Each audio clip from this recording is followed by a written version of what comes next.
V našej relácii sa pravidelne venujeme energetickej hospodárnosti budov. Zateplili sme, opravili strechu, vymenili okná. Na radiátoroch nám merače pozorne sledujú spotrebu. Náklady na vykurovanie sme príjemne znížili, no a v rodinnom kruhu sa udomácnila spokojnosť. Viete však, že základom úspechu je efektívne riadenie samotného vykurovania v byte? V hľadaní odpovede na danú otázku sme začali v bratislavskej Vrakuni. Majitelia 36 bytov na Estonskej ulici si uvedomili, že energia lacnejšia nebude. Šetrenie je pre nich úloha dňa. Len obyčajné hydraulické vyregulovanie na stúpačkách nám prinieslo efekt 10 %.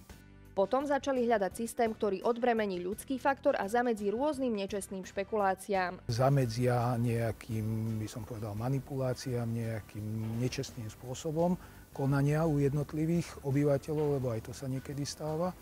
Zašli sme na akademickú pôdu s otázkou, či je takáto filozofia správna a kde v domoch dochádza k najväčším energetickým stratám a únikom. Týkajú sa nepriesvitných konštrukcií, týkajú sa okien, ale významné straty sú aj v energetických systémoch. V našich klimatických podmienkach sa jedná najmä o vykurovanie. Na jednej strane potešiteľné, že sa zvýšil komfort v budovách a na strane druhej vznikajú aj veľké energetické straty v systémoch klimatizácie a chladenia.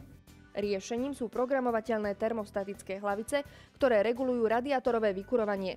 Po 5 rokoch hľadania ich našli aj vo Vrakuni. Očakávame od toho, že to bude rozmýšľať za nás táto hlavica. A v tom slova zmysle, že keď si ju dobre naprogramuje, človek už nemusí sa vôbec o ňu starať a že jednoducho bude sama fungovať, spínať a tak ďalej. Hlavica, ktorá má hlavu a používajú na šetrenie s energiami. To znie zaujímavo. V čase, keď občan nie je v byte, jednoducho sa zníži spotreba, úsporí sa na teplote, nastaví si to bez ohľadu na to, že on do toho vstupuje. A zase je to ešte výhodné v tom, že nemusí domov prísť a púšťať veľmi rýchlo hlavicu, aby si zohrial, ale keď si nastaví na správny čas, tak jednoducho tá hlavica za ňo zafunguje a pripraví mu tú tepelnú pohodu už vtedy, keď on je na ceste z práce domov a príde už do dobrého, tepelne vykúreného bytu.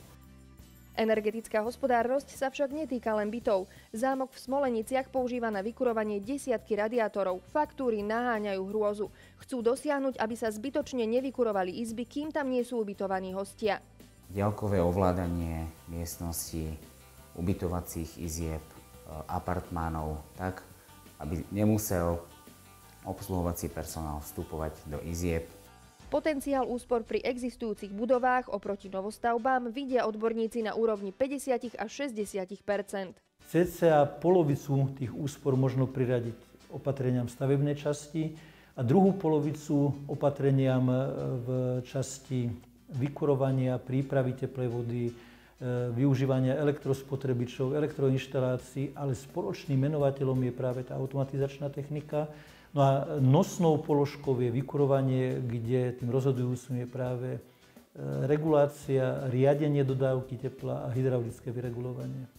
Riešenie tejto rovnice je správne len vtedy, ak prinesie cenovo dostupné a ekonomicky návratné opatrenia. Tie opatrenia, ktoré sa týkajú vykurovania, zdrojov tepla, rozvodov, regulačné techniky sú najrýchlejšie návratné a pri, povedzme, bežnej aplikácii termostatických ventilov tá návratnosť sa pohybuje v rozmedzi 2-3 rokov, čiže je to veľmi, veľmi efektívne riešenie.